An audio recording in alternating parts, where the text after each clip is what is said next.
धम्म Sindhu Gujarat Kutch vipassana centre. ये pagoda, यामध्ये ध्यान करतात सर्व लोक. हा इथचा परिसर, निसर्गरम्य वातावरण.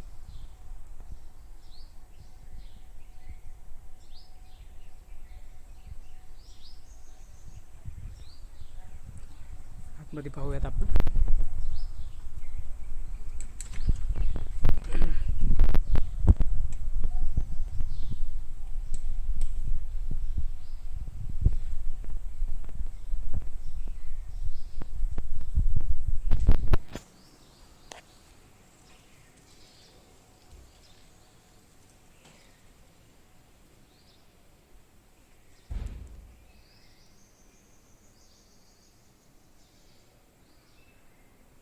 हे शून्यागार आहे. यामध्ये एका खोलीमध्ये एक साधक बसून ध्यान केलं जातं. त्यानंतर इथे लाईटची पण व्यवस्था आहे.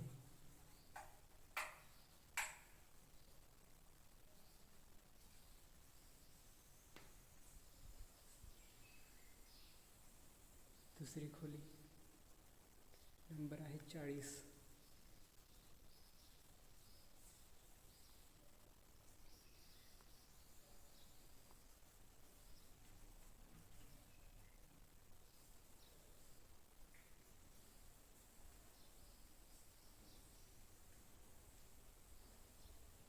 इथून एंड होते हा पॅगोडा.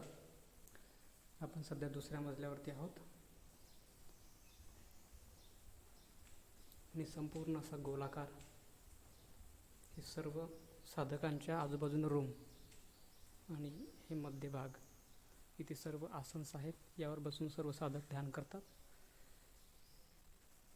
सध्या यूजमध्ये नाही आहे. आणि इथे जे आचार्य असतात ते इथे बसतात. Oh my god, oh my god, oh my god. ही जी चेअर आहे, इथे महान विपश्यनाचार्य गोयंका गुरुजी इथे बसून शिकवत होते. या खुर्चीवरती बसलेले आहेत, अजूनही ठेवलेले आहे. यावर कोणी बसत नाही. आणि इथे सुद्धा गंभीर साधक जे आहेत, त्यांचे खूप सारे कोर्स झाले, ते या कोर्स या रूममध्ये शून्यागारमध्ये बसून ते ध्यान करतात.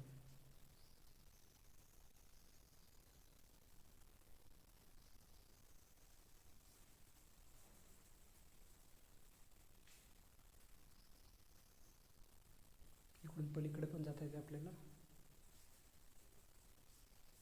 बघूयात आपण. इकडे आलो आपण आता. थोडासा प्रकाश पण म्हणजे मिळते डोळ्याला, त्यासाठी ती खिडकी दिलेली आहे. आणि त्यावर निळा कापड, शांतीचा प्रतीक. कारण ध्यान करताना शांती आवश्यक आहे आणि सर्व लोक मानसिक सुख शांती मिळवण्यासाठी इथे येतात. हे संपूर्णतः शून्यागार अशा रूम्स. तर इथे आहे 32 to 38, म्हणजे जवळपास 100 लोक संपूर्ण पॅगोडामध्ये आरामात बसतात. एवढी उपलब्धी इथे आहे. आपण जाऊयात नीची. पॅगोडाची इन्फॉर्मेशन्स इथे दाखवली. आणि इथे एक आणखी महत्त्वाची गोष्ट, टायमिंग. कारण इथे दिनचर्येचं खूप कडकपणे पालन केलं जातं. तसं मोबाईल अलाउड नाही आहे, पण तुमच्यासाठी व्हिडिओ बनत आहे. आपण आलो होतो खालच्या मजल्यावर. घसा थोडा खराब आहे, त्यामुळे आवाजात प्रॉब्लेम आला. हे आलो आपण दुसऱ्या मजल्यावर. इथे सुद्धा आसन आणि जे काही इक्विपमेंट आहेत, साहित्य ध्यानासाठी आवश्यक, ते इथे ठेवलेले आहेत. 61 to 67. आणि कोणतरी आला. हा पॅगोडा. इथे पण शून्यागार रूम्स. इथे लाईटची सुविधा दिलेली आहे.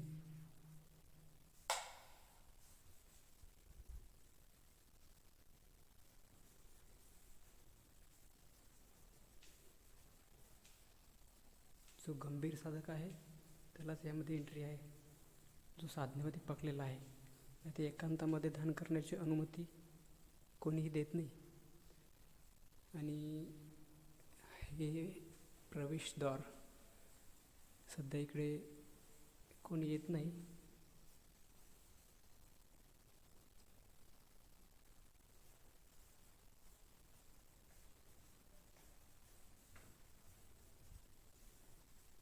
इथून मग परत लेडीजसाठी असेल बहुतेक, म्हणून बंद आहे.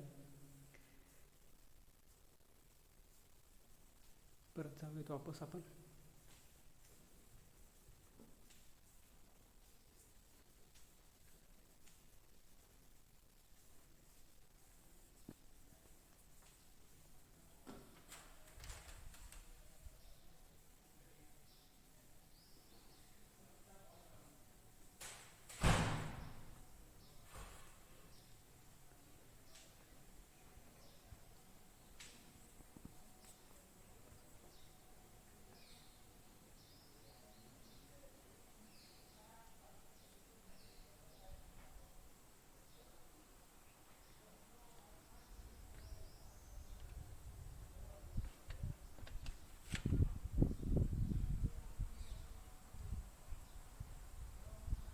खूप महत्त्वपूर्ण सेंटर्स आहे, ज्यांचं नाव आंतरराष्ट्रीय दर्जापर्यंत आहे.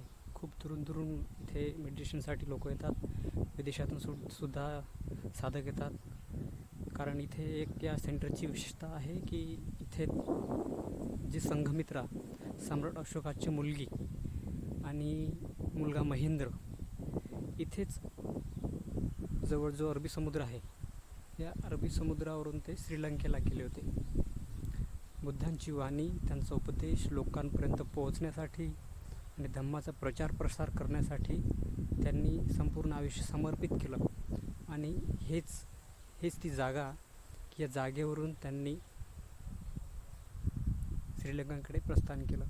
तर हे जो पगड आपल्याला दिसत आहे, तर असे अनेक पॅगोडे इथं आहेत.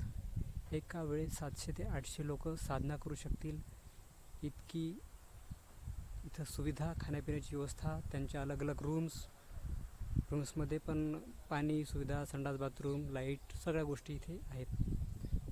पण आता जाऊयात रूमकडे. ह्या E216 म्हणजे ABCDचे जे काही अक्षर्स आहेत, तर त्यानुसार त्याची डिवायडेशन केलेली आहे. जसं आता या लाईनमध्ये 16 आहेत, तर इथे E1 to E16 अशा प्रकारची ही व्यवस्था. तर साधक रूममध्ये आराम करत आहेत.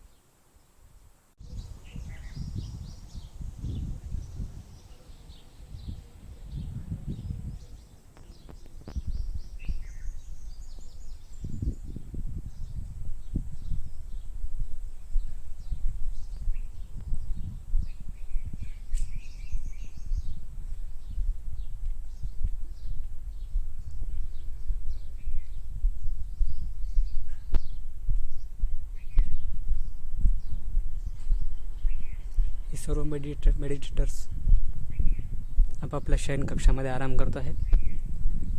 इथे कपडे वाळवण्यासाठी ही सुविधा इथे दिलेली आहे. आणि आपण बघतोय एकांतामध्ये बसलेले साधक. तिकडे सुद्धा खूप चांगले धम्म हॉल आणि राहण्याची व्यवस्था, पॅगोडा पलीकडे आहे. परंतु तिथे बांधकाम सुरू असल्यानं सध्या डू नॉट क्रॉस परमिशन नाही आहे आपल्याला. आणि हे जे निवासस्थान आहे, याला एकदम चांगल्या प्रकारे सुव्यवस्थित अशा जाळी, मच्छर आतमध्ये येऊ नये म्हणून हे जाळी पण आहे. हा दरवाजा नेहमी बंद ठेवला जातो, म्हणजे हवा पण येईल आणि मच्छर पण येता कामा नये. फॅन, लाईट्स,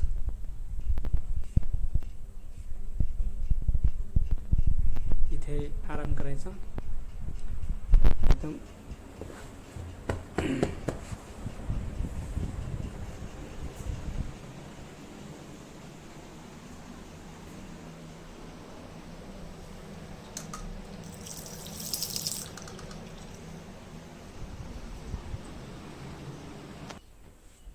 आणि हा परिसर आहे इथचा.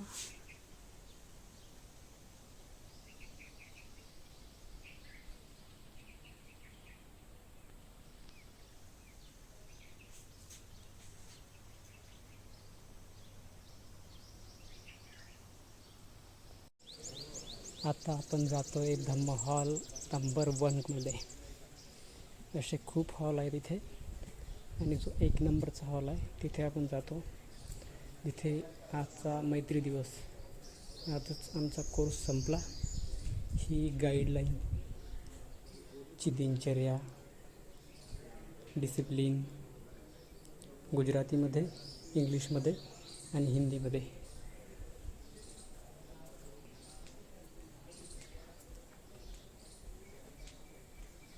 इथचं वातावरण, इथची सौंदर्यता अप्रतिम, माइंड ब्लोविंग. खूप सारे झाडं, खूप सारी वनस्पती.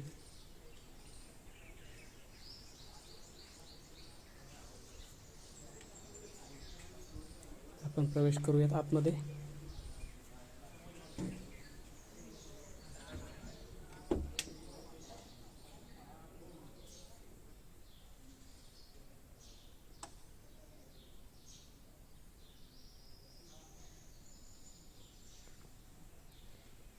अशा प्रकारे इथे आसनांची मांडणी केलेली आहे. जवळपास 100 ते 150 लोक या हॉलमध्ये आरामात ध्यान करू शकतात.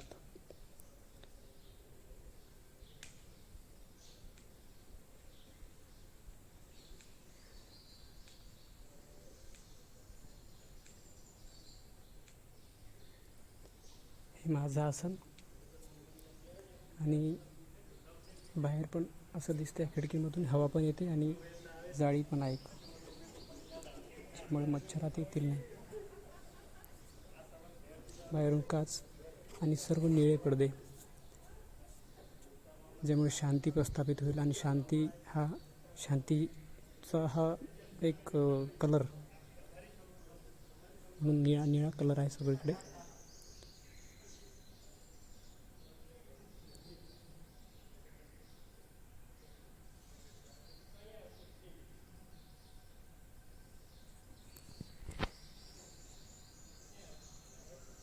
International meditation centres, international management.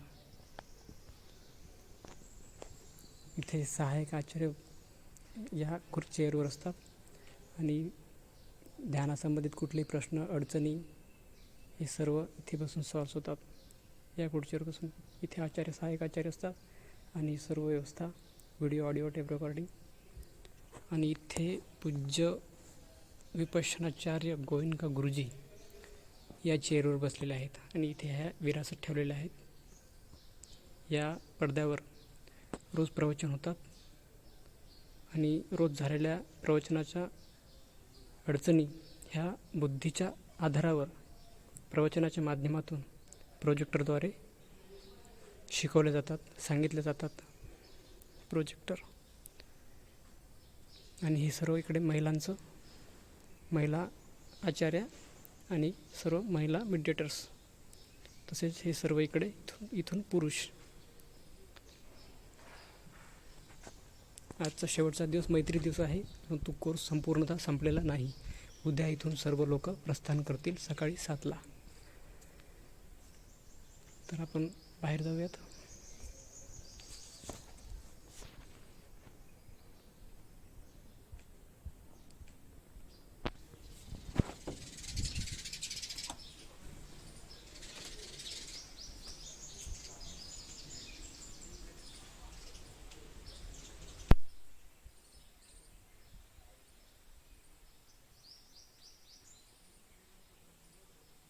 यहाँ पे टाइम टेबल दिया गया है.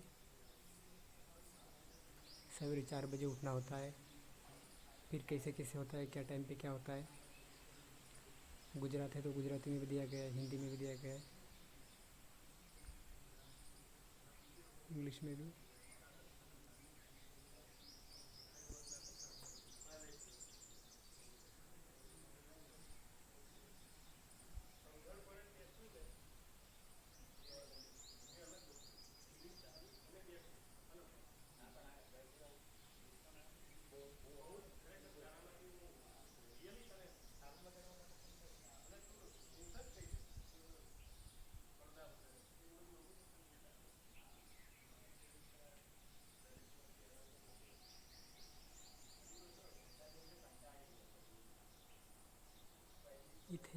अरहंताच्या अस्थी ठेवलेल्या असतात. अरहंत म्हणजे ज्यांनी ध्यानाच्या उच्चतम कोटीची ज्ञानावस्था प्राप्त केली आणि ज्यांना निर्वाणपद प्राप्त झालं, अशा व्यक्तींना अरहत म्हटले जाते.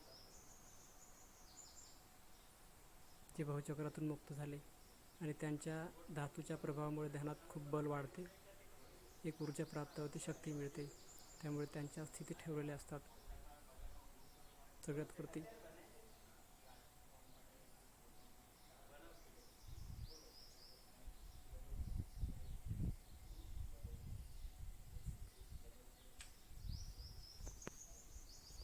समजा मॉल संपलेला आहे.